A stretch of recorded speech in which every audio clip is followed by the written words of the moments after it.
ప్రపంచాన్ని అమెరికా అణుబాంబులతో కాదు పెట్రో డాలర్తో శాసిస్తుందన్న విషయం మీకు తెలుసా?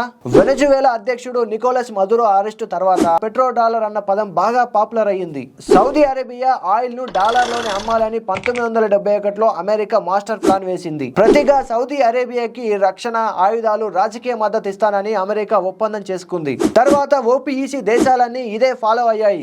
దీంతో ఆయిల్ కొనాలంటే ప్రపంచ దేశాలకు డాలర్ తప్పనిసరి అయ్యింది. దీంతో డాలర్ గ్లోబల్ కరెన్సీ అయ్యింది. అమెరికా మాటే ఆర్థిక చట్టంగా మారింది.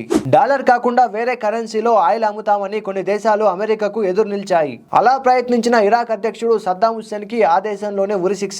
లిబియా అధ్యక్షుడు గడాఫీ ఆఫ్రికన్ గోల్డ్ కరెన్సీ ప్రతిపాదన చేశాడు. అమెరికా తన ప్రతాపం చూపించింది. వెనెజువేలా, ఇరాన్ డాలర్ ను పక్కన పెట్టే ప్రయత్నం చేశాయి. ఫలితంగా ఆంక్షలు, ఒత్తిళ్లు. తాజాగా వెనెజువేలా అధ్యక్షుడి అరెస్ట్. పెట్రో డాలర్ అంటే యుఎస్ డాలర్ కాదు, యుఎస్ డాలర్ లోనే ఆయిల్ కొనాలనే అమెరికా నియమం. పెట్రో డాలర్ అంటే అమెరికా సామ్రాజ్యానికి ఆర్థిక ఆయుధం. మరి మీరేమంటారు? పెట్రో డాలర్ తో అమెరికా చేస్తున్న ఆర్థిక ఆధిపత్యం సరైనదేనా? మీ అభిప్రాయం ఏంటి? ఖచ్చితంగా కమెంట్ చేయండి.